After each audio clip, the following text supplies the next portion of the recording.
credentials for becoming a leader. The goal of every human being should be to become a leader. But how to become a leader is what's so difficult. People don't know how to do it.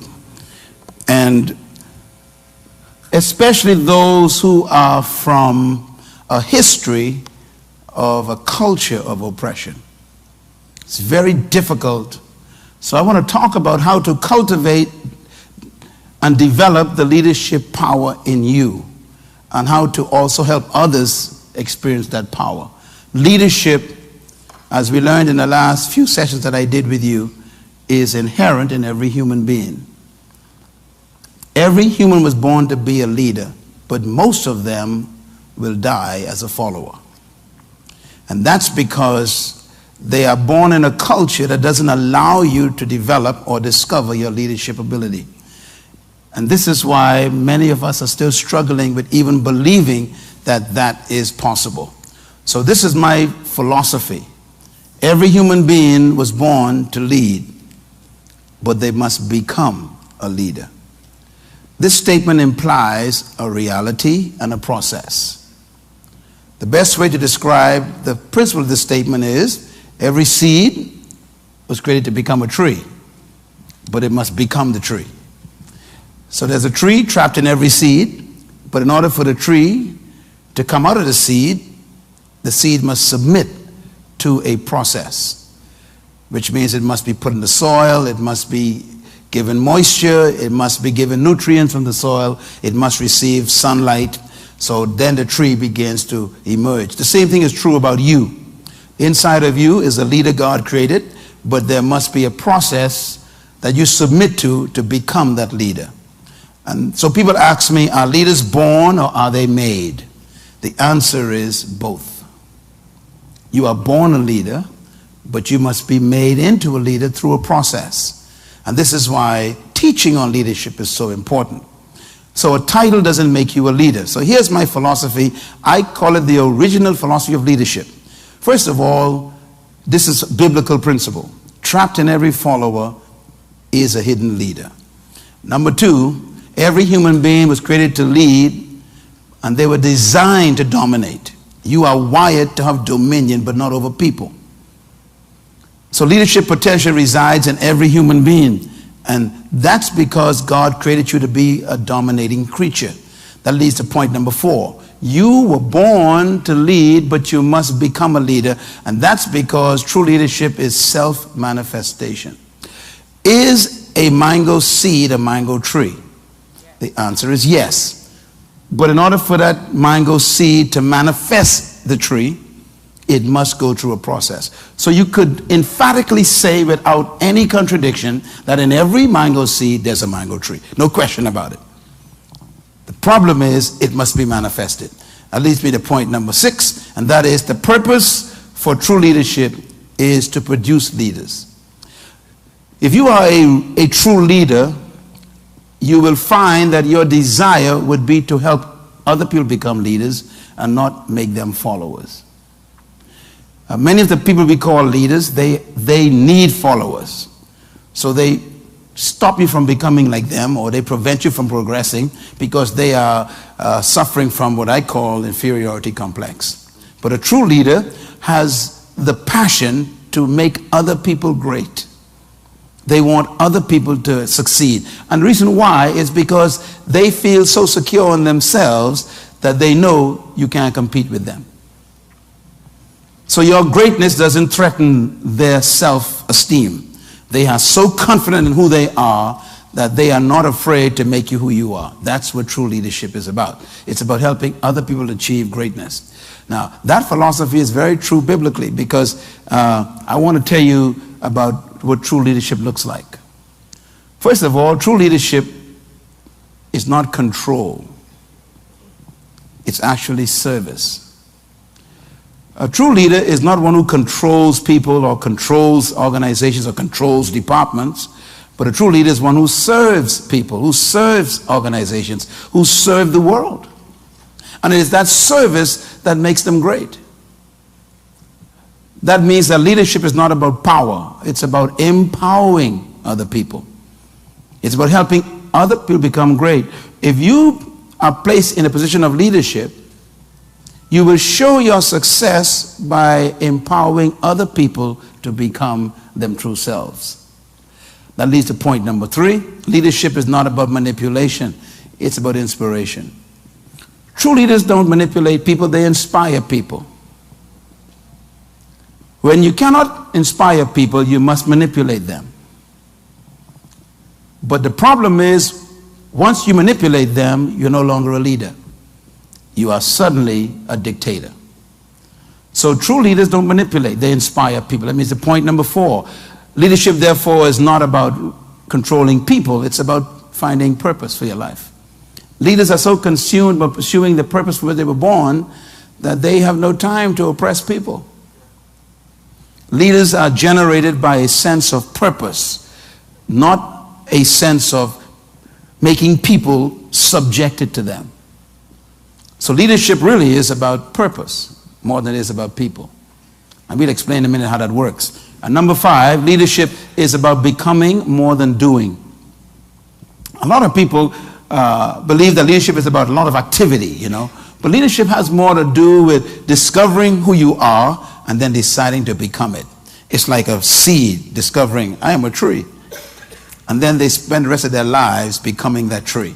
Leadership, therefore, has more to do with self-discovery and then self-release.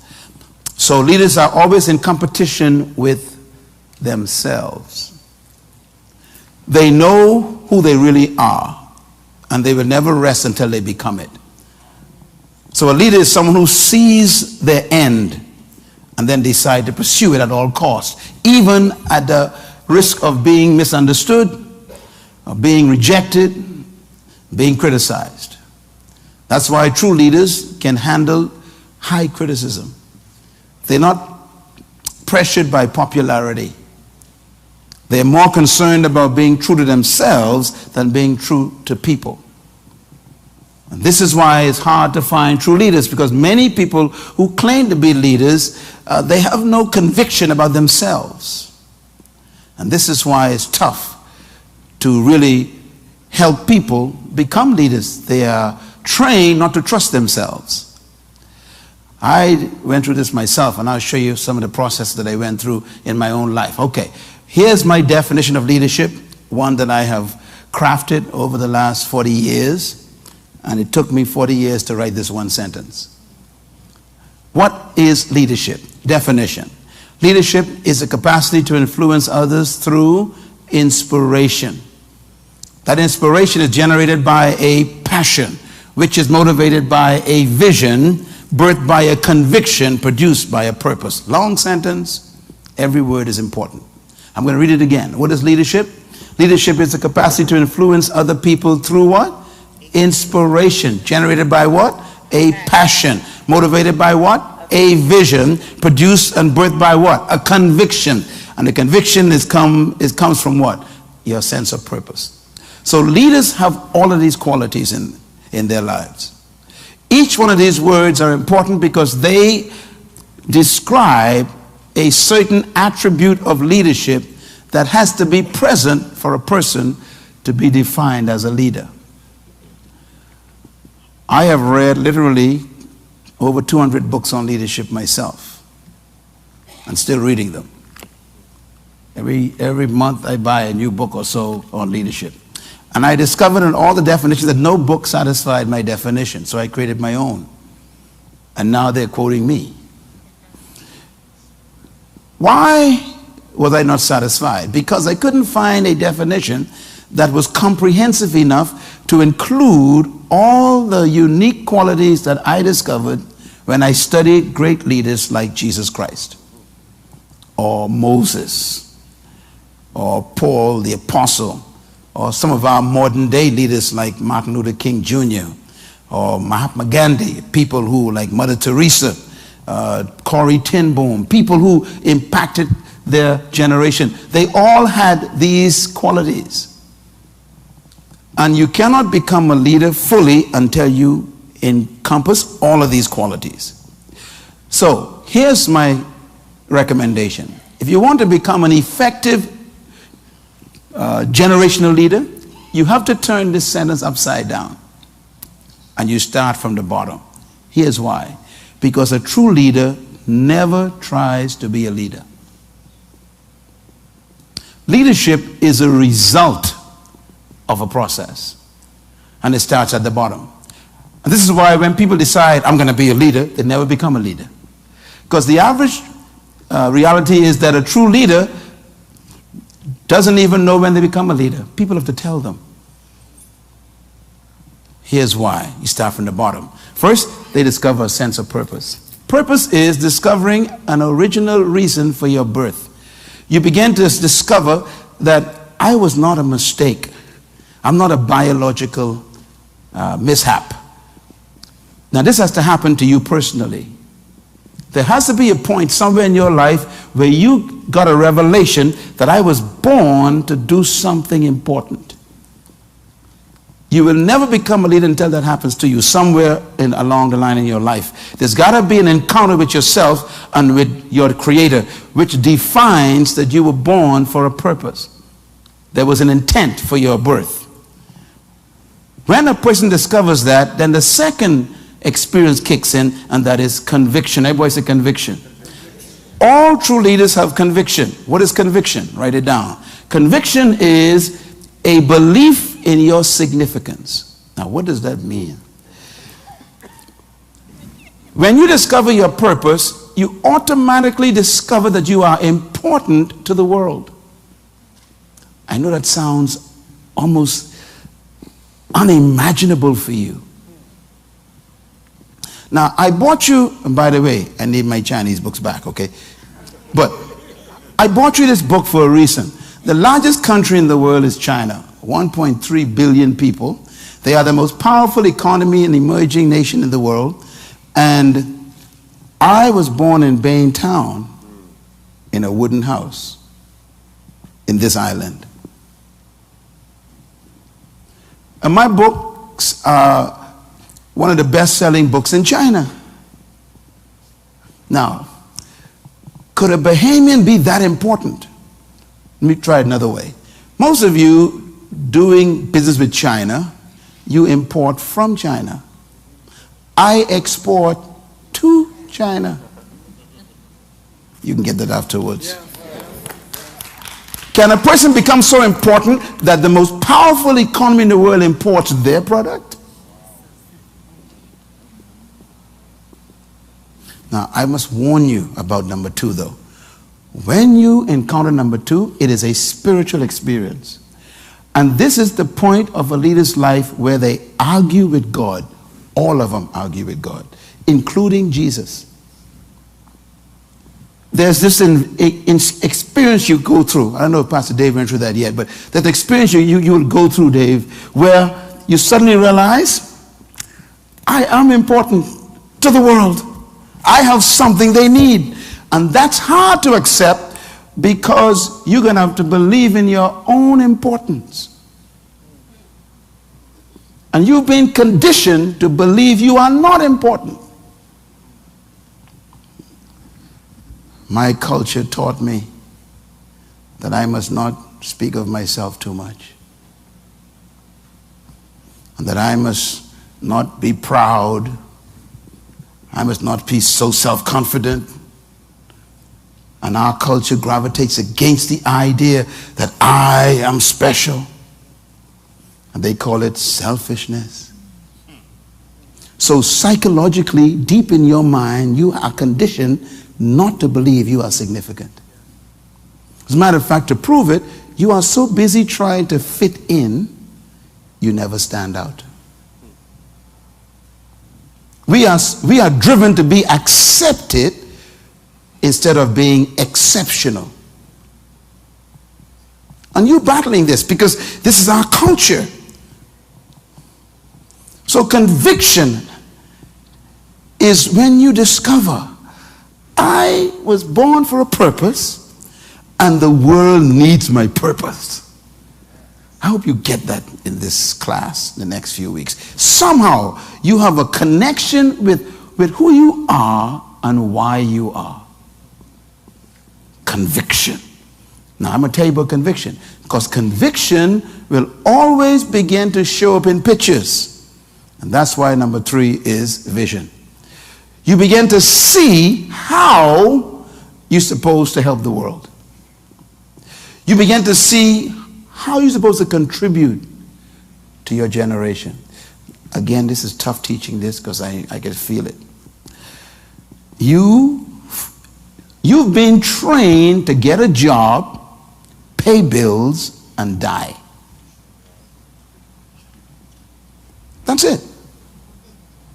And that's what you're living for. You're living to go to a job, pay some bills, and then die. That's about the life of a human today.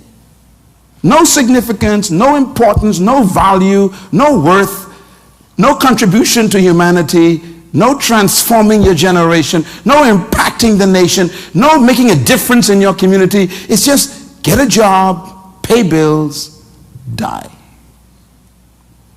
What a tragic human reality. That's why it's tough for me to teach this, because I'm teaching against your culture. I'm teaching against your mental reality. I am fighting strongholds in your head that resist this very statement. That you were born for a reason that gives you a conviction that you're supposed to see in a vision. People capture this at different ages of their lives, depending on the kind of culture they are in. If you are in a culture where there is a lot of positive affirmation and a positive encouragement, you'll find it early. But if you are in a culture where people don't believe you can do anything, and they tell you your limitations constantly, and they remind you how you're not supposed to achieve anything, and they reinforce how you are dumb, you're not smart, you can't achieve certain things, and you live in that culture, you probably find it when you're 70. That is why you shouldn't miss a Wednesday evening, because this place, every Wednesday, I want to create an environment where you'll catch it now.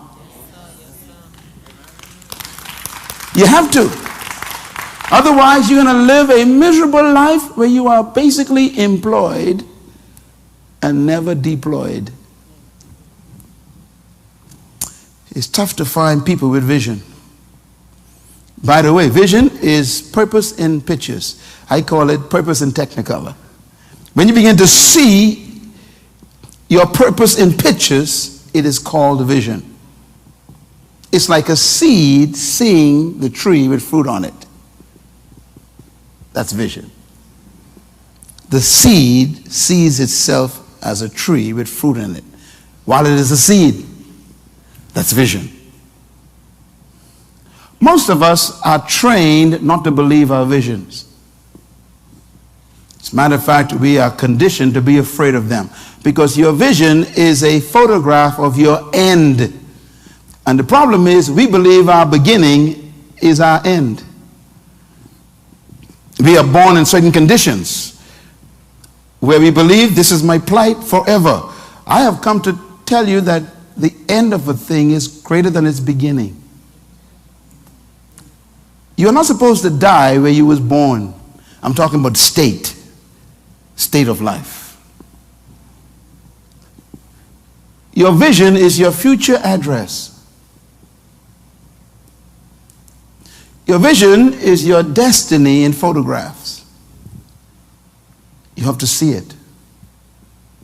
You have to see it.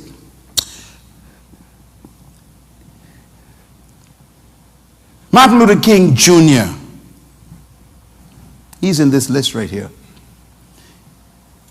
I have a dream. I see the day coming when little white boys, little black girls will walk down the street hand in hand. They won't be judged by the color of their skin. I see the day coming when you'll be judged by the content of your character. He was seeing things. I wonder what you see. And by the way, your vision is always about the improvement of humanity. True vision is never for private advancement.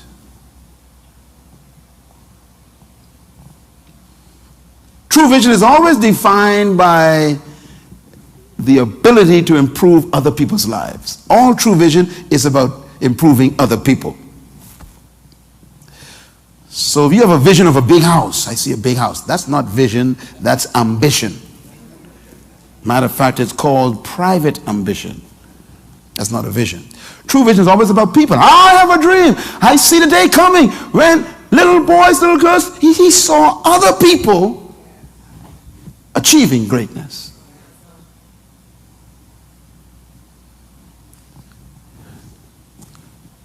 When you see a vision, it becomes your reality. Can you write that down? A true vision becomes your reality. Now that is when you step over into leadership. Is when your future is more important than your present. A leader is somebody who you cannot live with too well because they actually don't live in the present. They visit the present. They live in this world that they can't tell you about completely. They kind of tell you ideas, but they can't tell you. They actually believe in the future more than they believe in the present. That's why it's called vision. Vision is about the future.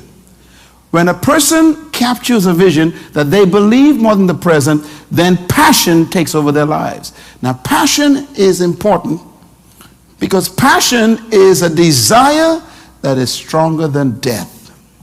When a person believes in a vision to the point where they are willing to die for it, a leader is born.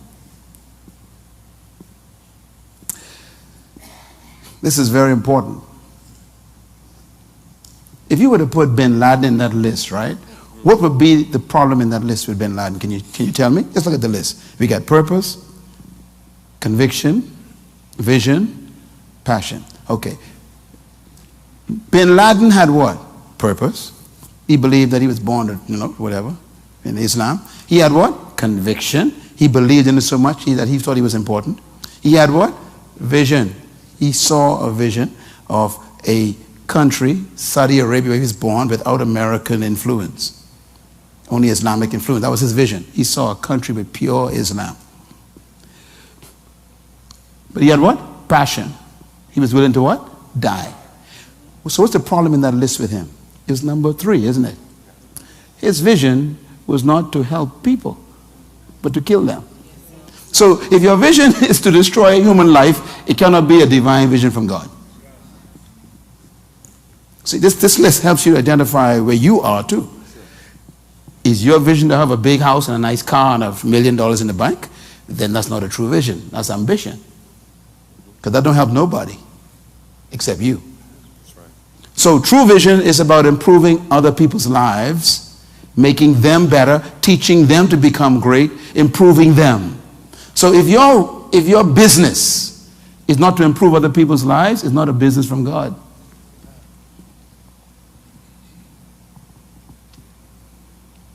This gentleman here owns an electrical company, and it's mostly an automotive electrical company.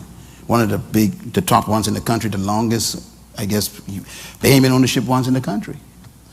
What does he do with that company? He helps people. They come there, they bring their problems to him, and he sends them away happy. So that's a legitimate vision. If I'm a drug dealer and I sell drugs to your kids to destroy their minds, I have a vision of becoming the number 1 drug dealer in the community, right? But it can't be a divine vision from God because I'm destroying life. Do you see the difference? So always remember that true vision protects human life, preserves it, promotes it, and advances it. So you check your vision to see if your vision is going to help people. Let me explain why this is important. Because if you help other people get what they want, you will always have what you need.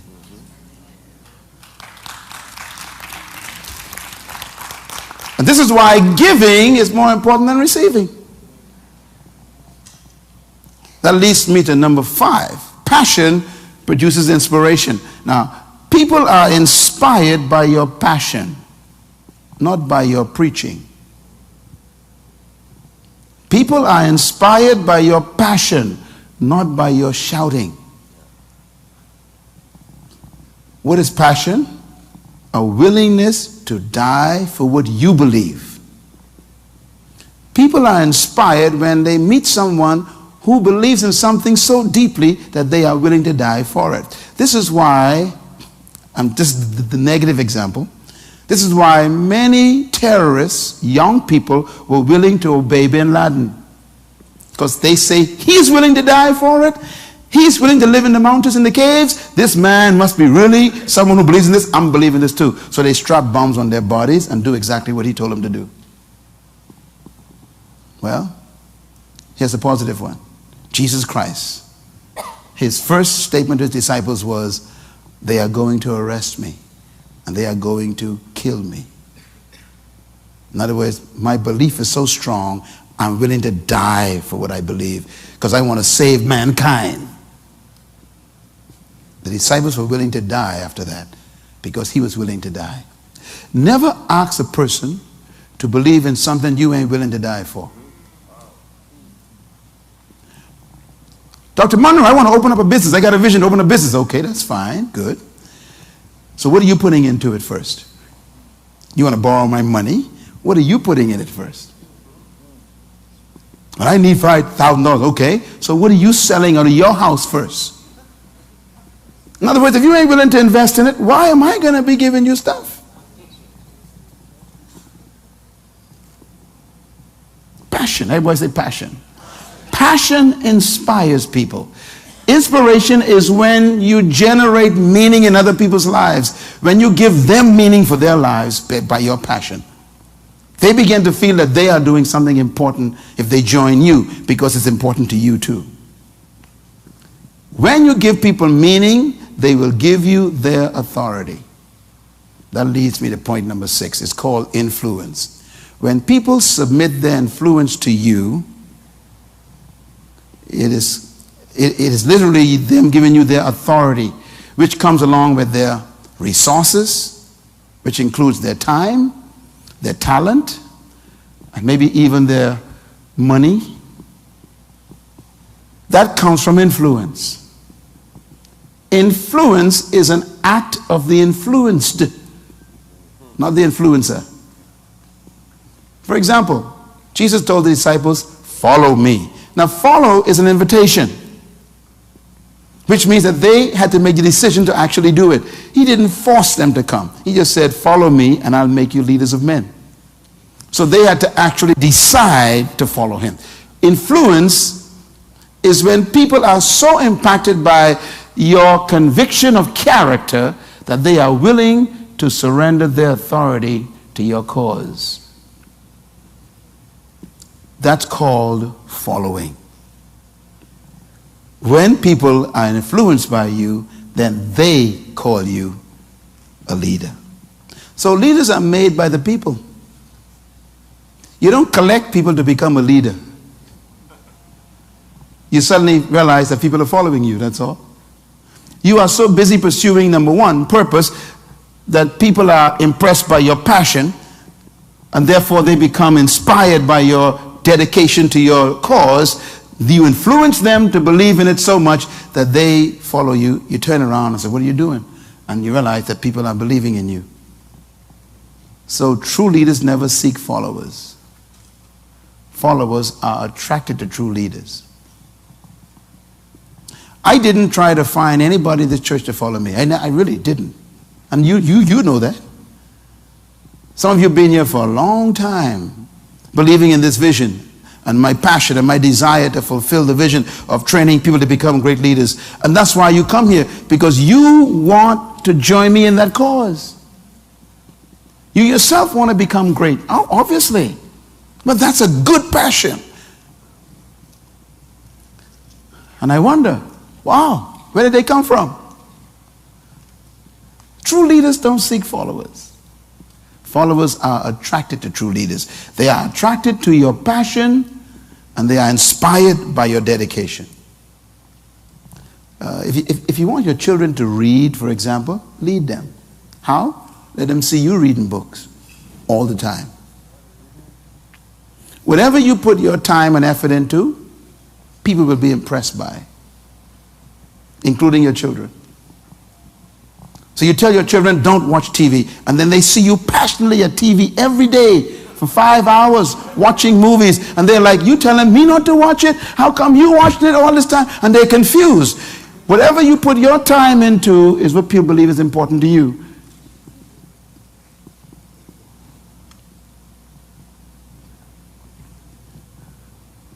Influence. So that's how leadership works. Here's a man that I think exemplifies it. Now remember, leadership is finding what? A purpose, a conviction, and a passion that attracts other people. Let's read a statement made by Abraham Lincoln, one of the top leaders in American history. He freed the slaves of America. Probably the greatest president of the United States. This is what he said. He said, I quote, I have said nothing but what I am willing to live by, and if it be the pleasure of the Almighty God, to die by. End quote. Now, read that carefully. Do you see it in there? He saw a federation without slaves when everybody had slaves around him. Members of his party had slaves. Political party had slaves. So he was going against his own party, against the government, against the whole machinery of Washington. And this guy said slavery is wrong. He believed it with all of his heart to the point where they shot him. He was killed by a bullet to his head after the slaves were set free. They assassinated him. Are you willing to die for what you believe? There's a movie that just came out on Lincoln. Go and see the movie. It gives you a little insight into what kind of man he was. But this is what his statement was. By the way, this statement can be found in Washington at the Lincoln Memorial. When you go to visit Washington, go and see it. The whole speech is on the wall. This is the part that I took up because it got me. He described when he became a leader. This was the moment he became a leader right here. When he said this, I have said nothing but what I am willing to what? Live by, and if so be the mighty God's will for me to die by. He therefore didn't find something to live for. Leadership is about finding something to die for, to sacrifice for, to do without for. Let me tell you something about I want you to understand leadership, okay? Leadership is designed in such a way that it will test whether you believe it. And this is why all true leaders have to go through hell before they experience heaven. You will never become a multi-millionaire until you're being bankrupt at least twice. Check all of them. They have a story. Because life doesn't allow you to just go to the top. You got to swim to the top against the current.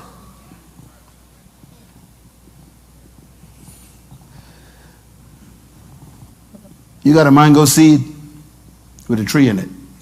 What's the first thing you do with the seed? You dig a hole, right? Why are you digging this hole, man? I want to go up. Trees go up. Yeah, but we can take you down first. Now, wait a minute. I want to be a leader. I want everybody to see me. No, we can hide you under the dirt. We can cover you up. No one can see you. Wait a minute. I want to be great. Yep, but we got to hide you. We got to get rid of you first. Do you really want to become great?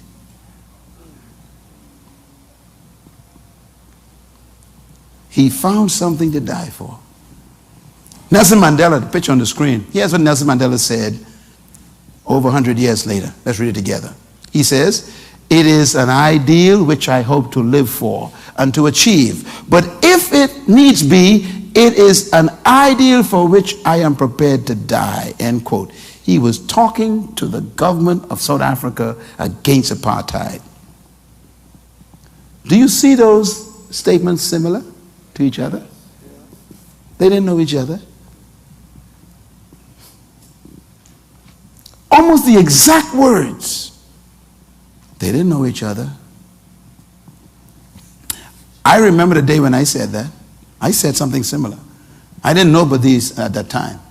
When I was the subject of great criticism in this country, they were about to mutilate me and the visionaries. They told me everything except the kitchen sink.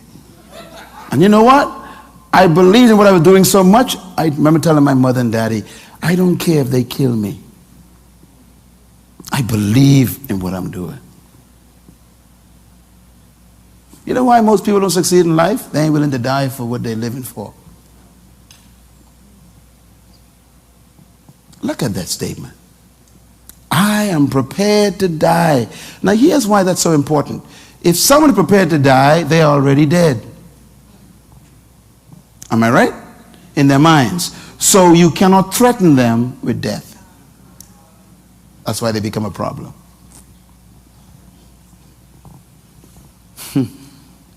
As long as you want to live, you cannot really become a leader. That's good.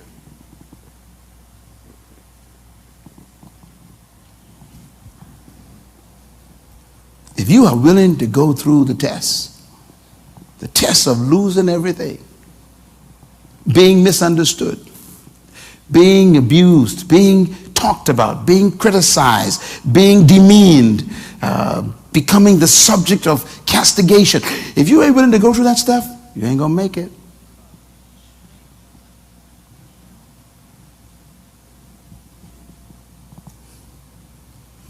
It seemed to me that every dream becomes a nightmare before it becomes a reality. Can I say it again? Every dream seemed to become a nightmare before it becomes reality.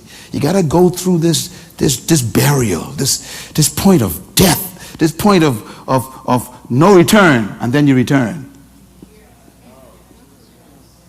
Are you willing to become what you were born to do and be? This is leadership. So here's my philosophy as a result of this. Number one, true leadership is not finding something to live for. It's finding something to die for. Write that down. I want you to think about this for the next 3 weeks. Think about your life. Look in the mirror. Spend some time alone. Study your own life. Study your passions. Study your dreams. Study the desires you have in your heart to help humanity. Put it on paper. Look at it and say, am I willing to die for this? I am threatened every day on all sides by so many different things. And by some people. But it's too late for me. I am sold on what I'm doing. I'm willing to lose in order to win. You want to be a great woman, a great man? You want to be a leader as a young man? You got to buy into this. That I have to find something that I'm willing to sacrifice everything for. That leads to point number 2. True leadership is finding a human cause worth sacrificing yourself for. And sacrificing may mean doing without for a long time, cutting back on things in order for you to fulfill the vision in your heart, losing friends, cutting back on eating out, driving an old car a little longer for the sake of your dream. This is sacrificing as a leader. Going to prison. And that prison might be a job that you don't want for a while, but you need to keep it to get some money to keep going toward your dream. Leaders are willing to go to prison and be there for a while, like Joseph, and then emerge as prime minister because he believed in what he was convinced about. He saw something. He saw a vision of himself on the throne. You know, once you see your vision of the future, the present discomfort becomes meaningful. You also know that it's temporary. So you never panic under pressure if you have a purpose and a vision. You outlast the pressure. The only thing that is permanent in your life is your purpose for which you was born. Everything else is temporary. And what is purpose? Vision and pictures. So you never quit under pressure if you know that where you are is not what you saw. Am I making sense? This is important. Sometimes we become so discouraged by where we are, we think that that's a permanent address. But the good news is your vision should always be the thing that guides you. Because it makes you patient under pressure. There's a quote about Jesus Christ that says this: for the joy that was set before him, he could endure the shame, the cross, and the pain. Why? Because of the joy that he could see before him. He saw a vision of the future that gave the pain meaning. Some of you are going through a tough time right now, and maybe God sent me just to tell you, hang on just a little bit longer. This is a part of the seed bursting through the soil, fighting the pressure of the soil, making its way up to sunlight. You know, sometimes you're growing and people don't know you're growing. When a seed is bursting and germinating, you don't know it, but something's happening under the soil. Tell your neighbor, something is happening to me, but you can't see it right now. See, if they knew what you was going through right now, they wouldn't believe you could smile like this. But the good news is, this is part of you manifesting yourself. You are coming through the soil of pressure. And by the way, that pressure is weight on the seed. It's weight. But the very weight has the nutrients.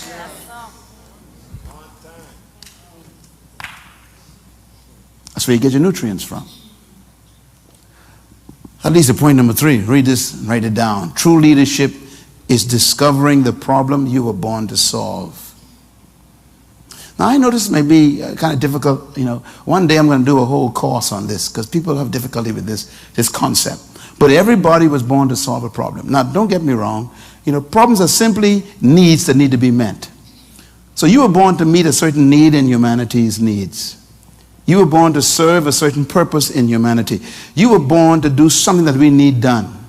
You are not here just to breathe oxygen, eat food, and die. There's something that you're supposed to deliver to us that we need. What we got to do is help you find it and then refine it and give you the freedom to serve it. Again, this is part of leadership. Moses was born to solve the problem of oppression for Israel. Yes? Joshua was born to settle the people in the land. That's all. Get them into Jordan, or across Jordan, and settle them in the land. David was born to establish the city and the center of worship, Jerusalem. Yeru means city, Salam means peace. That was his job. So he had to subdue all the enemies so Israel could have a headquarters and peace. And that's what David did. Then he died. So if you study everybody, there was a problem that they came to solve. You can identify the problem. Your value is in the problems you solve.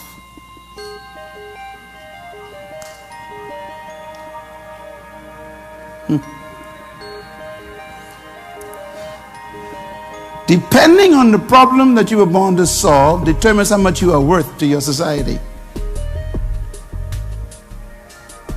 People will pay you to solve problems.